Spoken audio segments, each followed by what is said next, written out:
হঠাৎ অ্যাক্সিডেন্ট হলে বা কোনো জায়গায় আঘাত পেলে, ক্ষত হলে, তাহলে সেই ক্ষত স্থানে কী দিবেন যা অনেক ভালো কার্যকর হবে আর তাড়াতাড়ি সুস্থ হবে? অ্যান্টিবায়োটিক।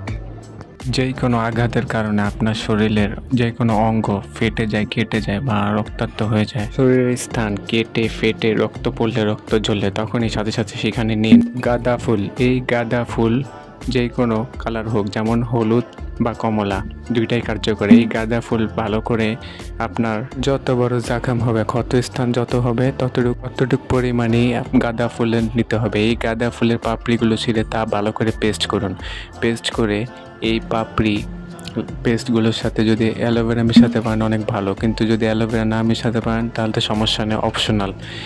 তারপর এই পেস্ট লাগিয়ে সকালে লাগাবেন আর বিকালে লাগাবেন, এইভাবে লাগিয়ে রাখবেন। ইনশাল্লাহ ক্ষতস্থান অনেক তাড়াতাড়ি ভরবে। দুনিয়াতে কোনো ক্রিম নেই বা কোনো অ্যান্টিসেপটিক ওষুধ নেই যা এত তাড়াতাড়ি ভরতে পারবে ক্ষতস্থান, কিন্তু এই গাঁদা ফুলের পাপড়ি এতই কার্যকর যে আপনি লাগানোর সাথে সাথে ইনশাল্লাহ এটি সুস্থ হয়ে যাবে। 3 দিনেই রেজাল্ট দেখা যায় ইনশাল্লাহ।